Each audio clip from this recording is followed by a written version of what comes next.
I went to ChatGPT to ask if 0.4% could be right, and it said that at that point, your blood would be flammable. I don't know if that's literally true, but I found it pretty funny. Flammable blood. Well, the site I was reading when I looked it up, it said, if your blood alcohol level is at 0.4% right now, you are probably not reading this because there's a good chance you are unconscious.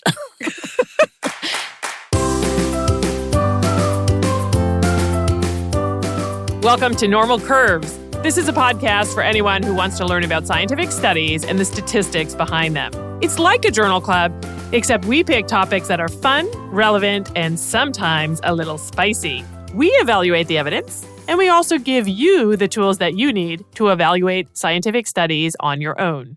I'm Kristin Sinani. I'm a professor at Stanford University. And I'm Regina Nuzzo. I'm a professor at Gallaudet University and part-time lecturer at Stanford. We are not medical doctors. We are PhDs, so nothing in this podcast should be construed as medical advice. Also, this podcast is separate from our day jobs at Stanford and Gallaudet University. So this week, we picked a fun paper.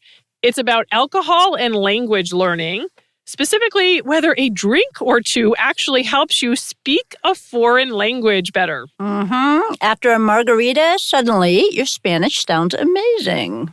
And there was actually a study on this published in 2018.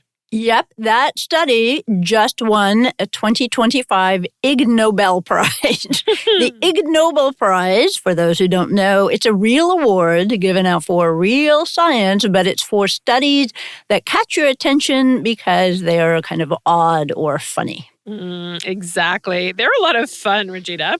And we're going to do something a little different in this episode. We do have a claim, which is that a little alcohol helps you speak a foreign language better. But this episode is not really about the specific claim. It's about how to talk through a study like this. Right, because we are coming up on the holiday season, and let's just say we know how it can go when you're sitting around the dinner table with, all of your loved ones, some of whom live in other states. They're talking about science, and someone is going to bring up that study that they saw on Facebook, and they're going to want to argue about it. Right, and Regina, let's call this person, let's say, Uncle Joe. Uncle Joe, yes. I do not actually have an Uncle Joe, by the way. So instead of rolling your eyes or launching into a lecture to Uncle Joe, we are going to teach you how to walk him through a study, what to look for, what questions to ask, and how to sound calm and curious instead of combative. Definitely not combative. So you can kind of think of this episode as your holiday survival guide to talking about science with family. And Kristin, of course, we also did another fun twist for this episode. And that's because when we were working on the episode, we were lucky enough to be at the Science Writers Conference in Chicago, SciRide 2025, which is full of science journalists who are game to do anything for science. And should we say what we did, Kristin, or keep the suspense? Well, build the suspense, of course. But Regina, I do think we've picked a topic that could come up at the Thanksgiving dinner table. And let's talk about why anyone would think this was true, that alcohol could make you better at a foreign language. Because biologically, it doesn't really make a lot of sense. It doesn't. Now, we've already talked about alcohol. We've had a full episode about it. That was about whether alcohol is good for your heart. And in that episode, we also talked about some of the other positive effects of alcohol, relaxation, disinhibition, and your friends getting funnier. We did not, however, talk, Kristin, about whether it helps you speak a foreign language better. Right. We did not address that in that episode. And if anything, you'd think alcohol should hurt language performance, right? Because speaking another language relies on what psychologists call executive functioning, your brain's ability to plan, switch tasks, and prevent the wrong words from coming out. So logically, we would think that drinking would lead to worse performance. When I drink, the wrong words definitely come out. But maybe that's what makes it so much fun? I don't know. So if you ask people who are learning another language, they'll often swear the opposite of what biology might predict. They'll They'll say that a drink or two actually makes them more fluent. And I got this advice actually for the competency exam for American Sign Language that faculty need to pass where I teach at Gallaudet University. Interesting, Regina. And just for people who don't know, Gallaudet is the only university designed for deaf and hard of hearing students, and everything is taught in American Sign Language, ASL, no spoken language. And Regina, I still can't believe that you teach statistics in ASL. That kind of blows my mind. And yes, maybe a glass of wine would help with that. Well, the statistics in ASL, a conversation for another day. But yes, some faculty advised me to have a glass of wine right before the test. I have not, however, followed that particular piece of advice. You should try it, Regina, and report back. Right, take the test with the wine and then try it again without the wine. And voila, we have a controlled experiment with N of 1 who is also a lightweight drinker. That might bias it, yes. True. All right, let's get back now to how our conversation with Uncle Joe would go. Right. That leads us to the first question that you need to ask when you're looking at a paper, and that is, what specific things did the study actually set out to test? So it's not enough just to pull the headline and say, well, the headline says this. It's not enough for the researchers just to say, we wanted to see if a couple of beers makes you better at a foreign language. You need to have these specific measurable questions to answer. Right. You need the research hypotheses. These are specific and detailed. And you can usually find them hanging out at the end of the introduction section in the paper. For this study, they actually specified 4 hypotheses. We're going to focus just on the first 2 because these were the most important. So, first hypothesis was that drinking alcohol would cause people to rate themselves higher on foreign language performance. But hypothesis 2 was that those same tipsy speakers would sound worse to outside raters because alcohol would mess with their cognitive function. So basically, does a drink make you actually speak better or just feel better and feel like you're speaking better? It definitely makes you feel better. So yeah, it could just be that you think you're doing better. All right, so now we have identified the research hypotheses. That's step 1. The next question I would ask is, Regina, was this a randomized controlled trial? Right. We ask that because randomized controlled trials, they are the gold standard study design for proving causality. They're the strong studies. And yes, this was a randomized controlled trial. The participants were randomly assigned to drink either vodka or water, and then after they drank that, they had to speak a foreign language for a couple of minutes. And no, they did not get to choose whether they were in the vodka group or the water group. Which is great because if this was an observational study, meaning you just observe people who chose to drink or chose not to drink, then you would need to be even more skeptical. Because, of course, drinkers and non-drinkers differ in lots of important ways.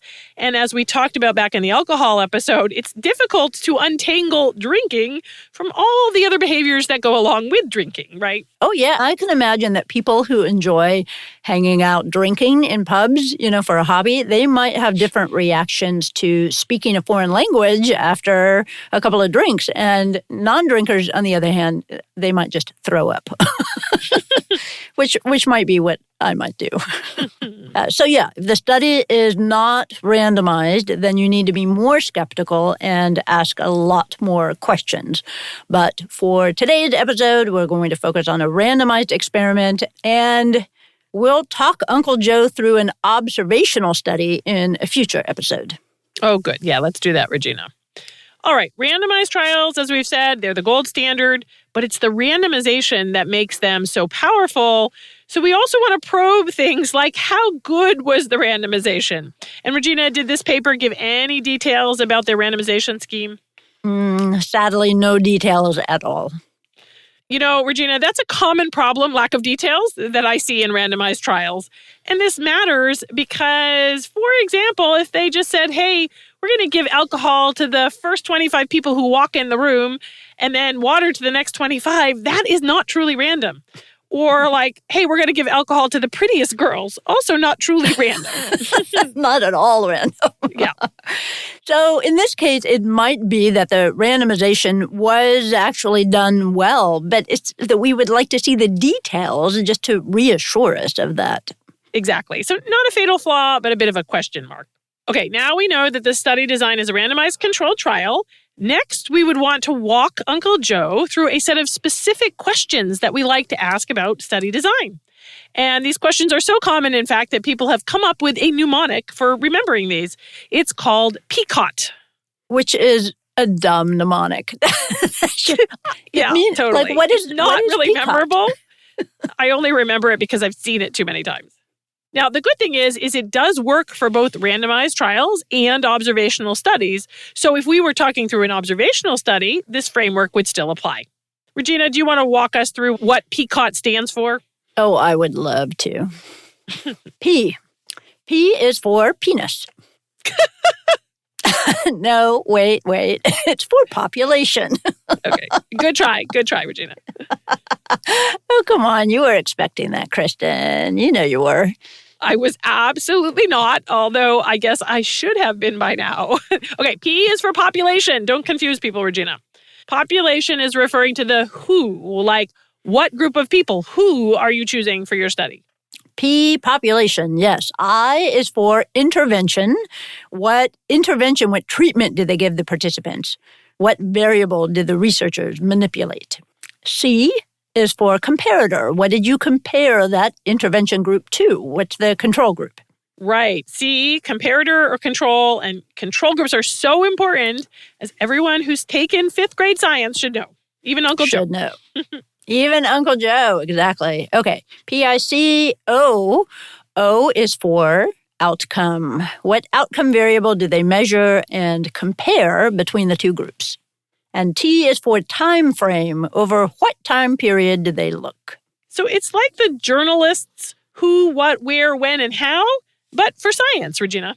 All right, Regina, let's start with P for population. And the questions I'm going to ask here are who was in the study and how big was the sample size? Right. So the who was undergraduates at a university in the Netherlands. Now, Dutch was actually their foreign language. They were native German speakers enrolled in a Dutch language psychology program. That is a very specific group. It is a very specific group, but it's also a strength of the study in a way because the researchers wanted to make sure that the participants were all pretty similar in their language skills and that they were all fluent enough to even do this. So they didn't get like Americans in Amsterdam just trying to order a beer in a bong. That would not work. Yeah, that probably wouldn't have worked so well. And Regina, how did they actually recruit the students for the study? Like, did they find them at the local bar or what? Yeah, they advertised on campus with posters. Okay, that's a typical way to recruit on college campuses. But notice, Regina, we have a pretty select group here. They have to have passed this very specific test, be willing to drink, and be willing to spend their afternoon participating in a study. Which is important when you think about generalizability, right? Who can we generalize these results to? They apply to German-speaking psychology students at a Dutch university. Not necessarily to you or your Uncle Joe after 2 beers on Thanksgiving. Uncle Joe is not going to start spontaneously speaking Dutch after a few beers. Well, I don't know. Maybe. All right. Regina, the other important question about population is what was the sample size? Yep, just 50 people total. Kristin, only 25 in each group. That's not super big. And when a randomized trial has small samples like this, you can end up with imbalances between the groups just by chance. Yeah. And when you have small samples, it's more likely that any signal you do find is just a fluke, right? Or looks bigger than it actually is. This is called winner's curse. We talked about this back in the red dress episode. That's right. And Regina, that study had only like 11 or 12 per group. So we are actually doing quite a bit better than that. Still, 50 is not huge, so we have to keep that in mind. Okay, Regina, so that's P again, population, not penises. What about the I part? What intervention did they actually give people in the experimental group? The alcohol group got alcohol, not surprisingly. Surprise. Surprise. Specifically something called Smirnoff Red, which I believe is cherry flavored. Ew. And sounds kind of gross. Yeah.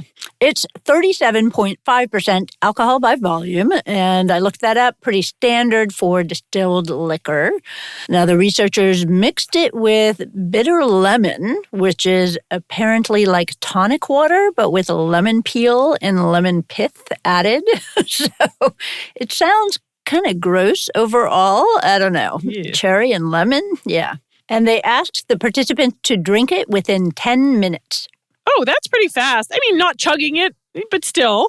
And they were trying to get their blood alcohol to a modest level, so I guess they didn't want them sitting around, sipping for too long. And Regina, they actually used an online calculator to set the alcohol dosage for each person individually according to their sex and body weight, to get the right amount of vodka. Right. Very scientific. Now, Kristin, funny thing, when I first read the paper, I thought it said they were aiming for a blood alcohol level of 0.4%. Regina, I thought the same thing because the numerals given for the blood alcohol were 0.4, and I was just paying attention to those numbers. Right. But it was followed by this funny symbol that almost looks like a percent sign, but isn't. And so at first I thought it was just some fancy European percent sign. Me too. But then I looked up 0.4% blood alcohol, and I got a bit of a shock. So I put my sex and weight into an online calculator to find out what it would take me to get to that level. And it said I would need to have 7 drinks in 15 minutes. Regina, if you did that, you would quite literally be dead of alcohol poisoning.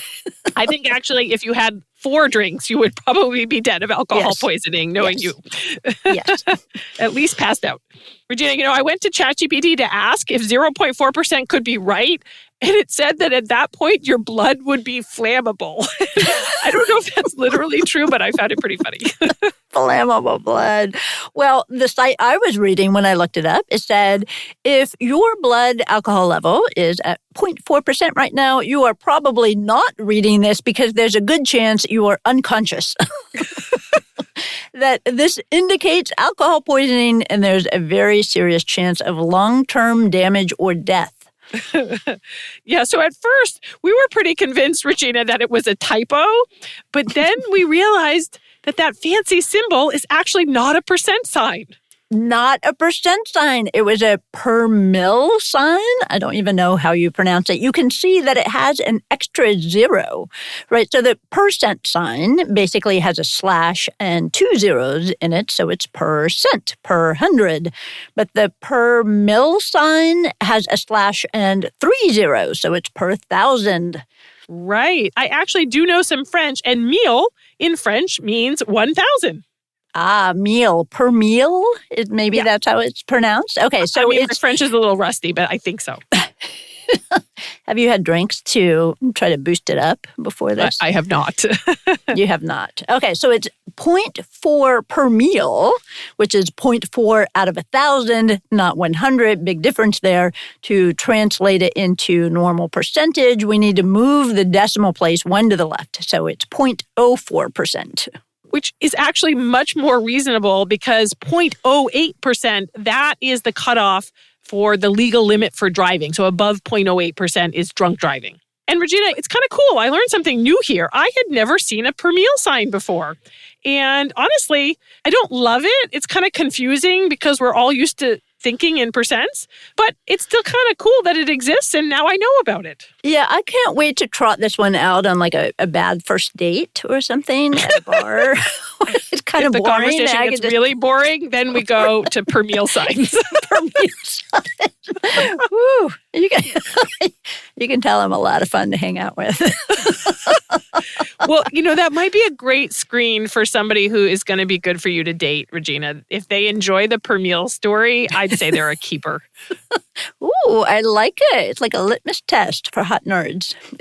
Okay, so while I'm at the bar with this guy talking about per meal and thinking about 0.04% blood alcohol level, I wasn't sure what it actually feels like? Do you know, Kristin? I looked it up. Well, I'm kind of guessing since it's under the legal limit for driving, you're feeling a little buzzed, but you're definitely not flat out drunk. Yep, exactly. One website said 0.04 to 0.07 level, you're feeling relaxed, talkative, mildly euphoric, your inhibitions are lowered, your reasoning and memory are impaired slightly, your coordination might be mildly impaired. So they're actually selling it. Like, this sounds like fun, right? That's a very nice description, actually. And, Regina, one thing I like about this study is they didn't just ask people, like, do you feel like you're at 0.04% blood alcohol level? They actually gave everybody a breath test to check if they got the levels right. They said they managed to get the participants to between 0.02% and 0.06%, with an average of 0.03%. Now, they were aiming for 0.04, so it's not perfect. Some of these participants were drunker than they were supposed to be, and some were more sober, but it's not bad. Not bad. Yeah, I mean, it's not bad. It would have been nice if they had topped off the more sober people. But, I can imagine that's quite logistically tricky. And at least they checked everyone and they're all in the right ballpark. Right. Okay, now that we have cleared up that the intervention did not actually make their blood flammable, I think we're ready to move on to C for comparator. All right, that sounds good, Regina, but let's take a short break first.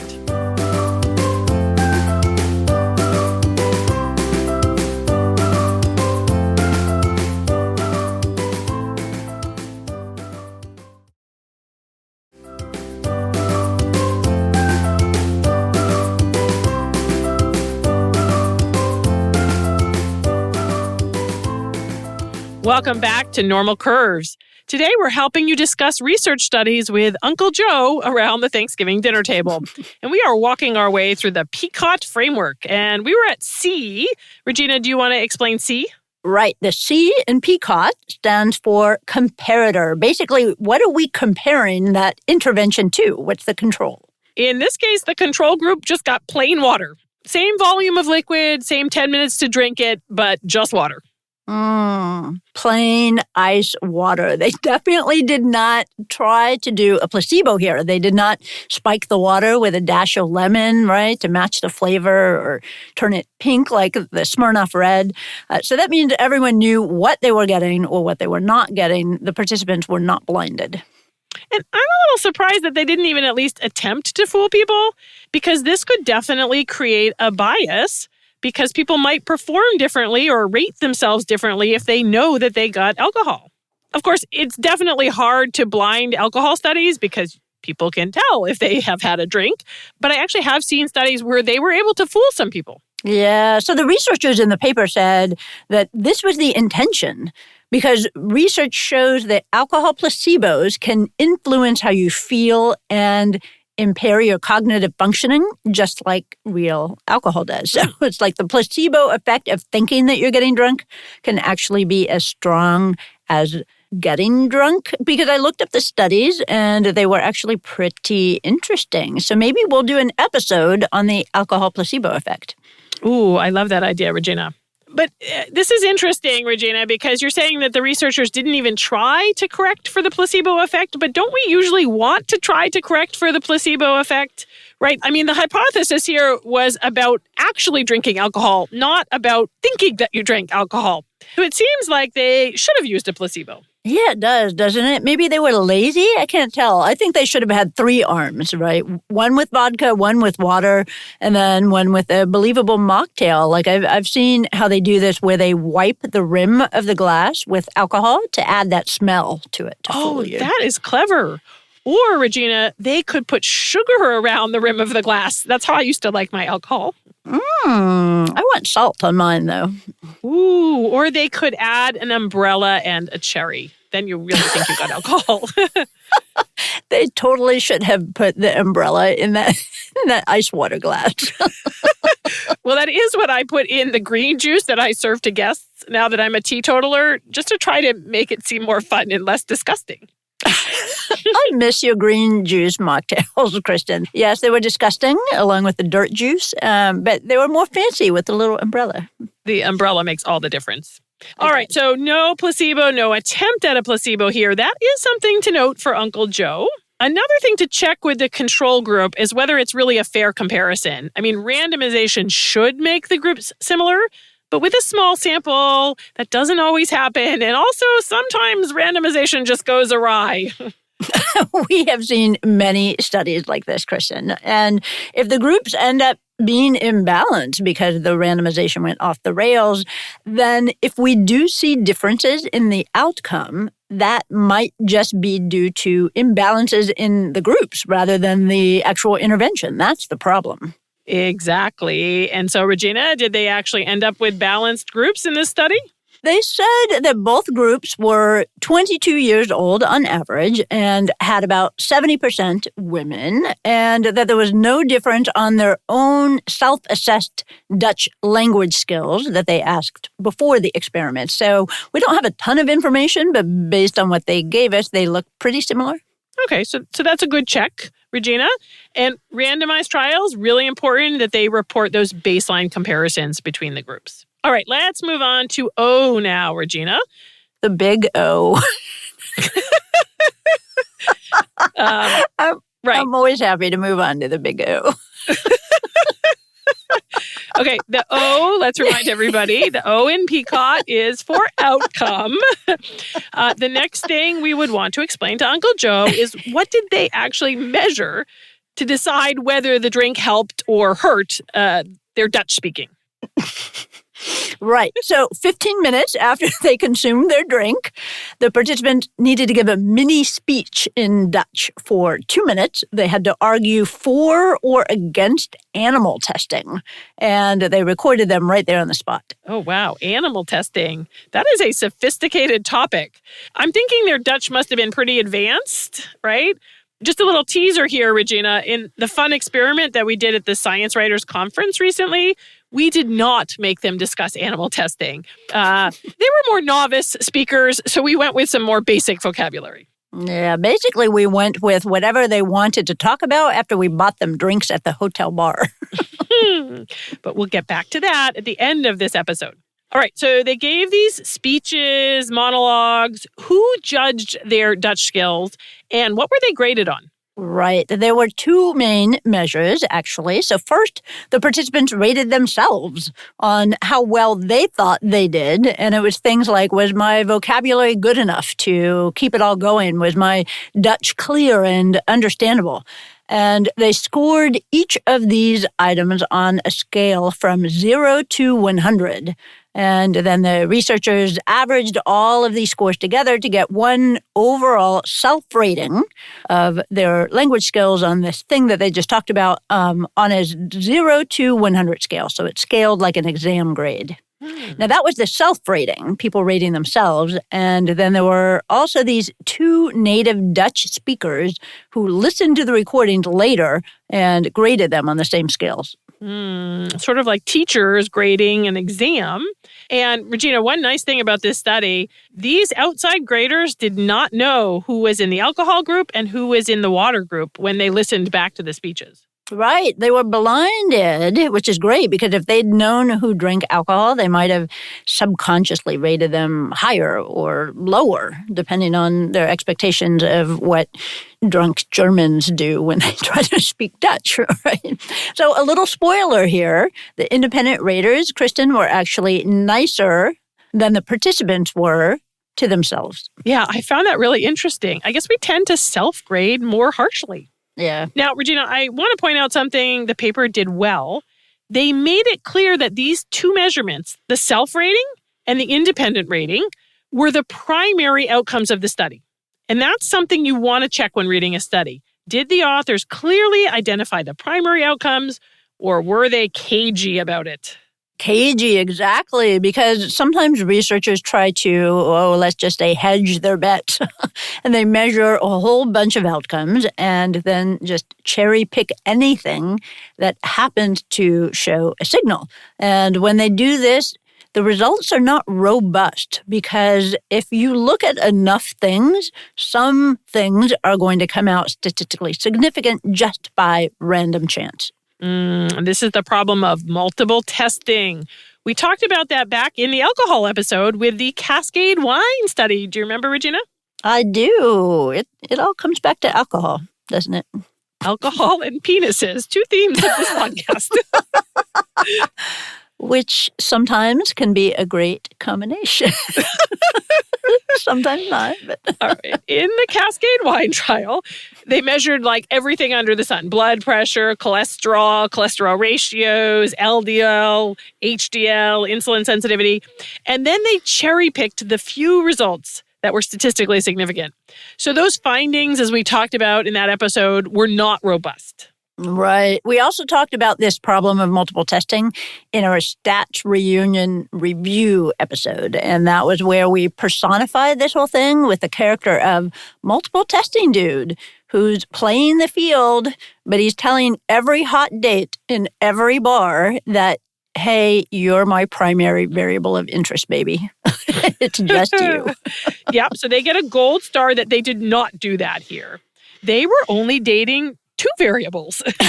They had 2 clear primary outcomes: the self-rating and the independent outside rating. Right. And they did measure some other additional things, but it was nice because they made it clear that these were the secondary outcomes.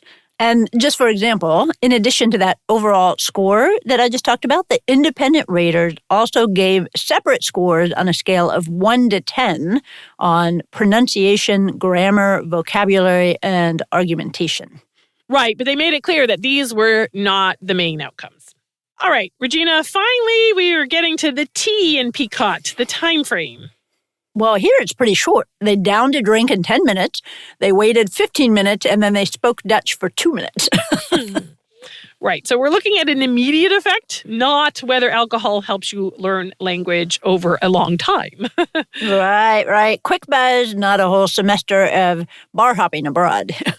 Yes. And in fact, I'm thinking that if you're drinking a lot over the long run when you're trying to learn a language, that might be counterproductive, like if you're out partying every night rather than studying.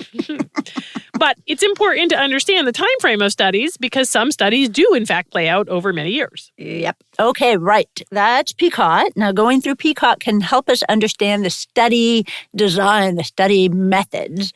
And Kristin, I just want to recap some of the highlights, the pluses and minuses on PICOT for this.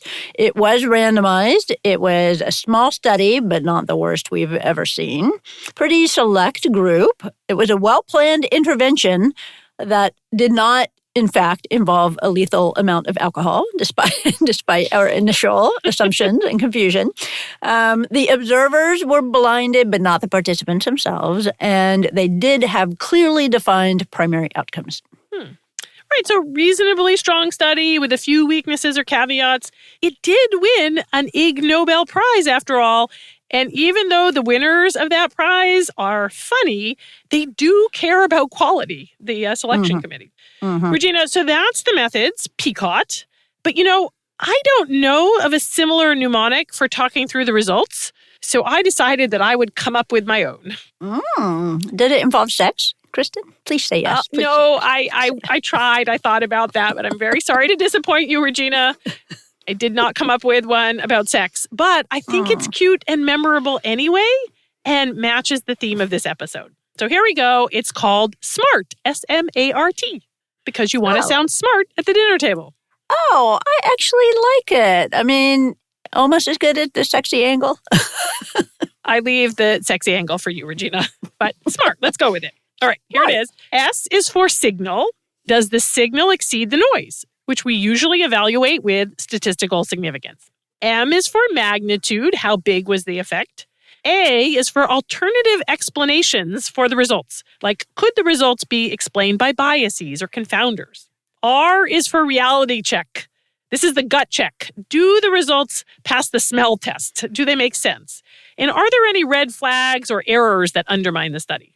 And finally, T is for trustworthiness or transparency. Basically, were they honest and transparent, which, of course, increases our trust in the work. Ooh, Kristin, I know I complained, but I actually like this a lot. You did a very nice job here. So let's test this out on this study with Uncle Joe. But Kristin, let's take a short break first.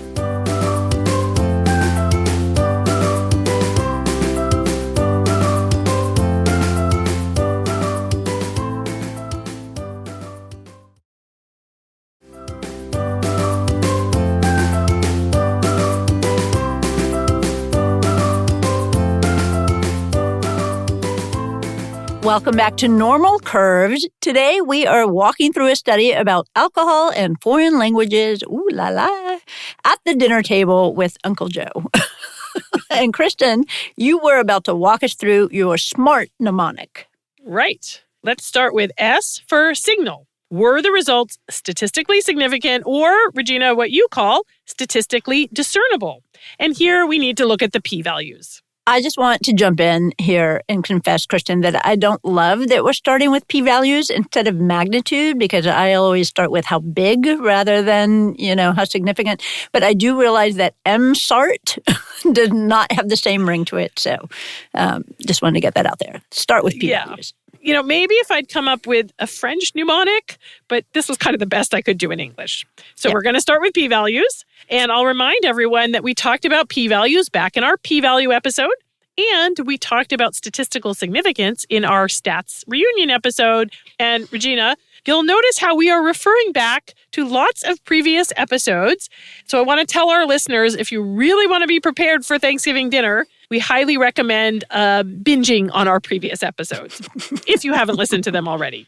Lots of good lessons there for talking with Uncle Joe and sounding smart at the dinner table, like you can whip out Mendelian randomization and inverse probability of treatment weighting. Yeah, and Kristin, after a couple of drinks, you could probably explain those better, or at least maybe think that you're explaining those better. Probably just think that you're explaining them better, Regina.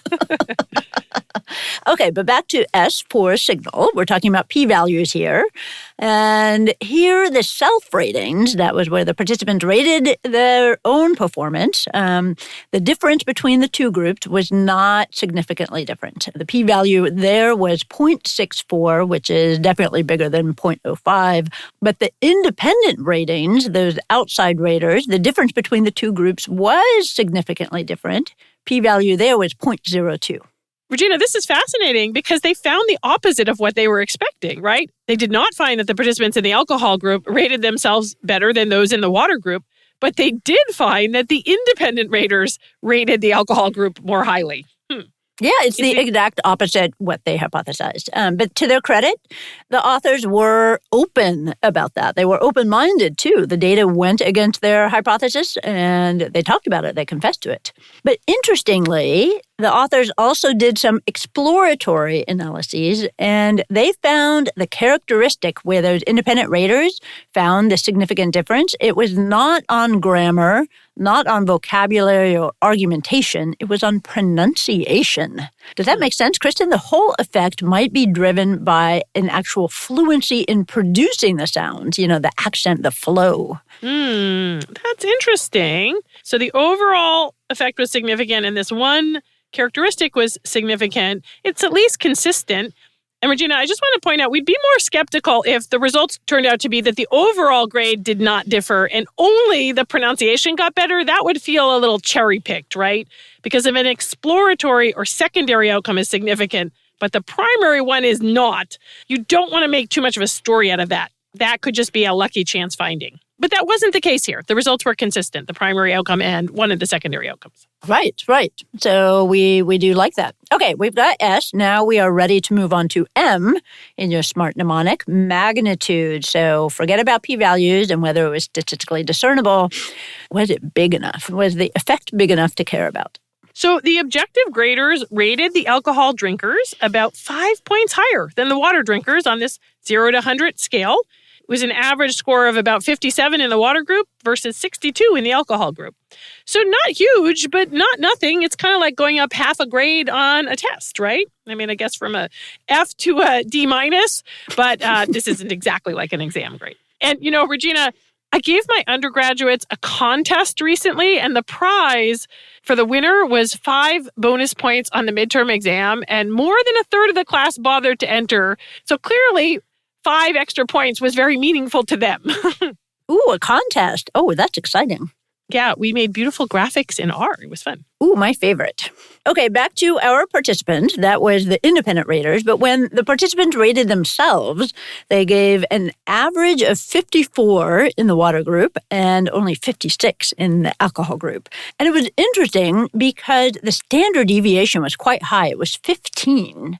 And that means there's a lot of variability. That standard deviation of 15 tells us that the typical deviation from the mean is about 15. So the individual scores probably varied quite wildly. Maybe a lot of people around 70 or even as high as 85 or, a lot of people as low as 40 or as low as 25.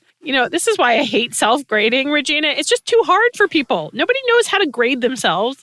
You don't want to seem braggy, but you don't want to be too self-deprecating. So it's kind of no wonder to me that those are all over the map.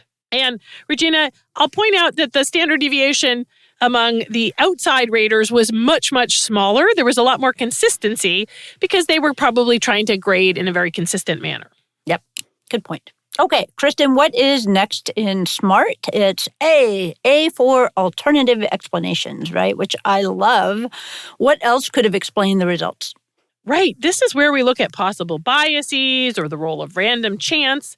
And in this case, we have to look at things like the participants weren't blinded and self-rating is hard, as we've said. So that could have affected those self-rating results. Right, or even affected their actual performance, right? If they knew they were getting alcohol, maybe they expected to feel more relaxed, which actually made them more relaxed. Yeah, could be. Also, maybe the participants rated themselves lower because they knew they had alcohol and they were expecting to do worse. I don't know. But this would not have affected, Kristin, the independent raters because those were blinded. Right, and that is a strength of the study, the blinding of the independent raters. Regina, we do also have to worry here about random chance. They did pre-specify 2 primary outcomes, as we've said. That's good. But sometimes there are false positives, especially with a small sample size. Maybe a few really good speakers ended up in the alcohol group just by chance. Exactly, which would mean it has nothing to do with the alcohol. Right. Okay, so that was A, alternative explanations. Now what about R, reality check? All right, this one's my favorite. This is where we do a gut check. Like, are there things in the study that just don't make sense at face value, numbers that just couldn't be possible? Or is the math obviously wrong? Like, remember back in the vitamin D1 episode, we had a situation where it was reported that 76% of 40 moms were vitamin D deficient, which is impossible because that would mean we would have a fraction of a mom. Or are there graphs that are obviously wrong? Like back in the ChatGPT episode, there were bar graphs that showed 63 people when there were only 55 in the study. And there were graphs where 100% of people had no response, but then there were responses. Didn't make any sense. Regina, I didn't find anything obvious here, like no glaring red flags jumping out at me. Did you see anything? Well, I found a couple of things that weren't consistent. Nothing huge, but the numbers didn't add up for the part where they asked people to rate their Dutch skills in general before the experiment. Oh, those baseline ratings, yes. Right. They asked everyone to rate themselves from 1 to 5, where 1 is poor, 5 is excellent, and it was on 4 dimensions. They said they had a sample size of 50, and then they reported the means and standard deviations for the full group of participants. And I quickly subjected these statistics to the Grimm test, which is a fun and easy statistical sleuthing test that we talked about in the Scary Bridge Halloween episode.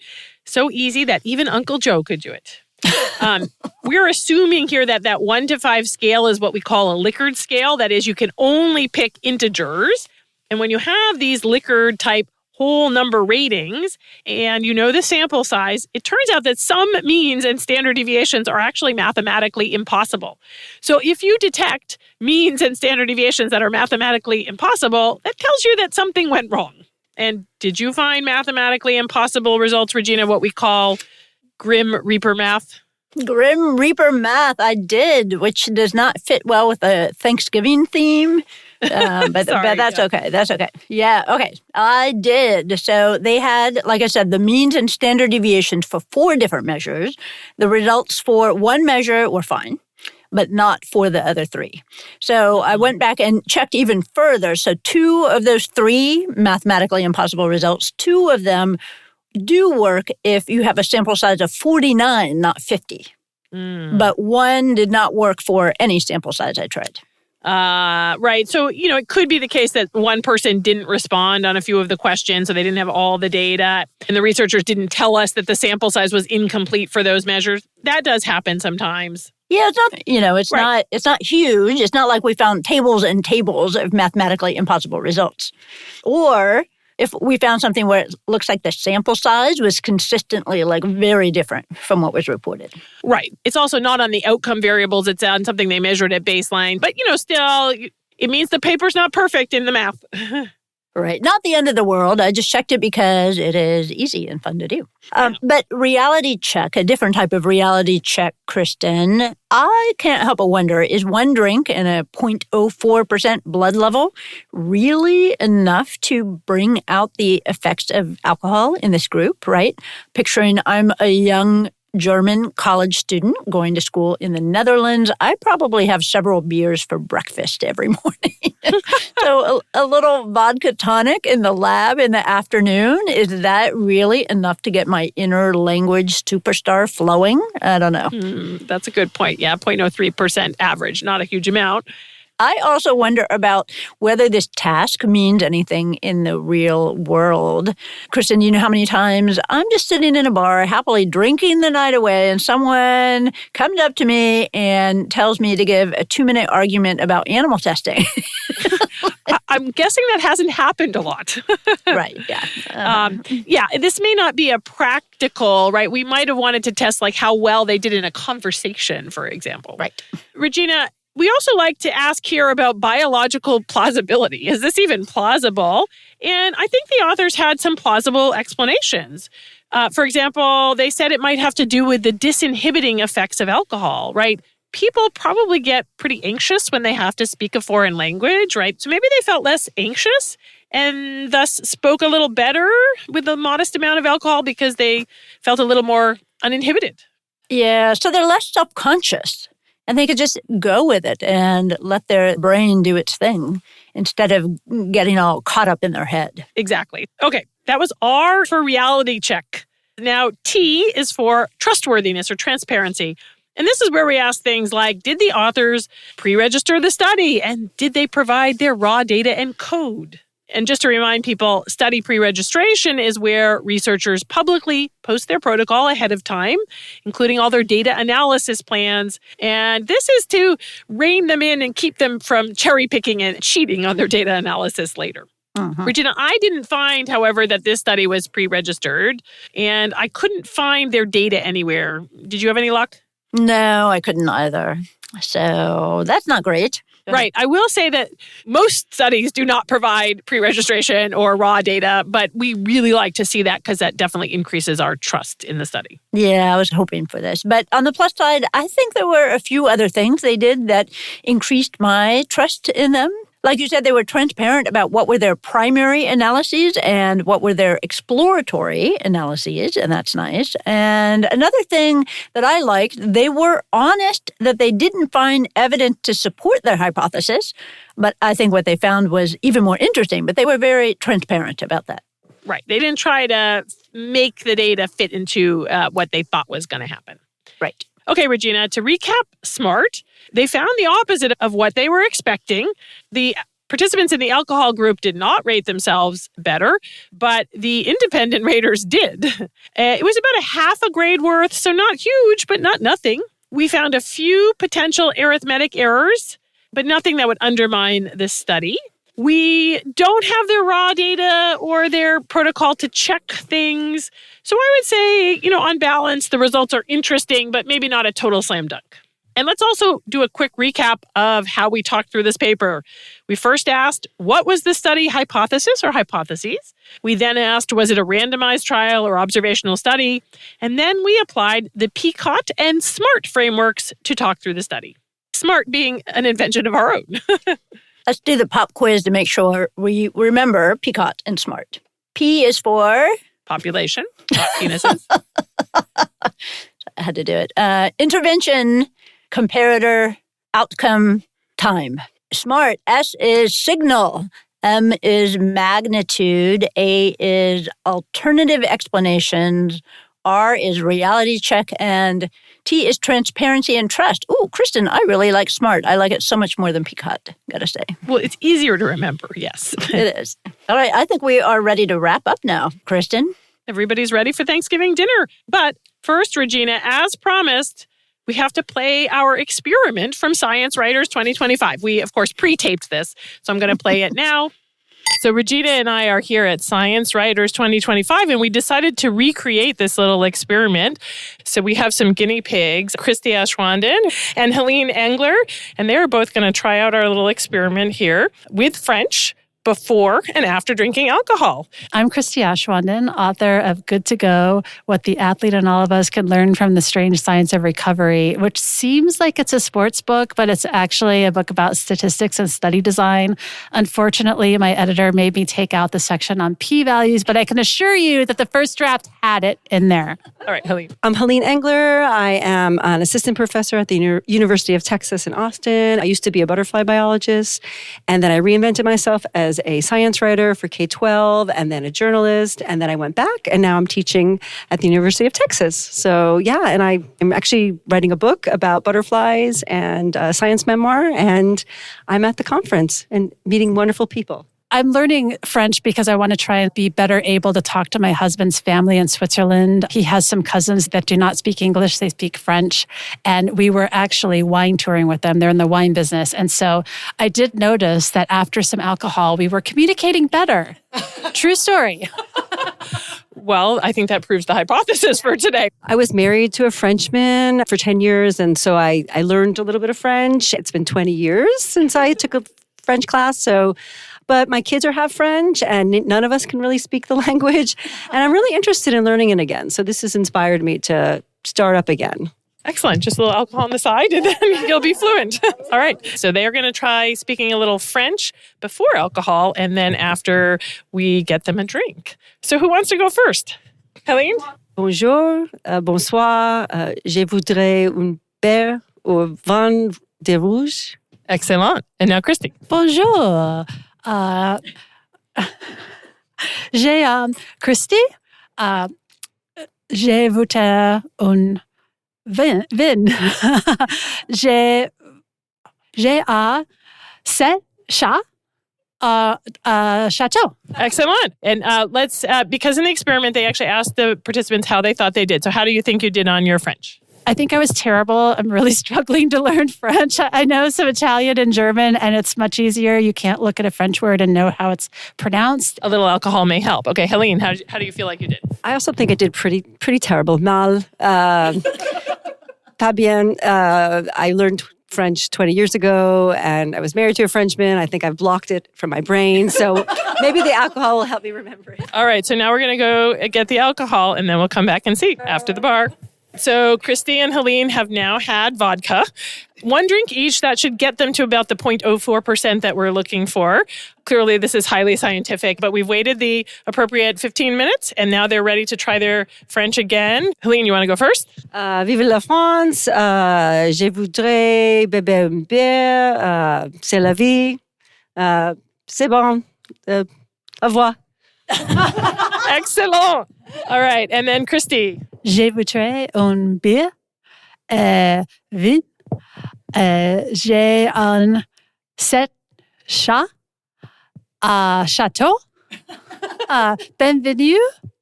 Bonjour. Bonsoir. Excellent. All right. So now we're going to let them self-judge. Do you think you did better this time? I did. I felt more comfortable. I felt like phrases were coming to my brain, French phrases, just out of nowhere. So yeah, I feel very good about it. Oh, I did so much better. Beer goggles, although I did have a vodka tonic, but just it's all confidence. That was the hypothesis of the study. That it was confidence, but I don't think that's what they found in the end. They also asked about self-esteem. How's your self-esteem right now? I just feel so much better about myself. And I'm not a drinker. I feel like I need to drink some more, I think. Kristi? Well, I'm feeling really great about myself right now because I've got a little buzz, and people always tell me that I'm so fun when I'm drunk. So, yeah, we'll second that. And I don't know, do we have to judge? I think they did better after the wine. What do you think, Regina? I don't know if Not wine, sorry. they seemed much more confident and fluent and just kind of relaxed and a little smooth. I think they seemed a little smoother afterwards. Yeah, that's our unbiased take on it. Yes. Thank you both for joining us for this little experiment. Let's go have some more. Kristin, that was so much fun. So much fun to do in the moment, but also so much fun to listen to as well. Christy and Helene are just a hoot. Yeah, I really want to give them a big thank you for being the first guests on the Normal Curves podcast and also the first drunk guests. Maybe not drunk.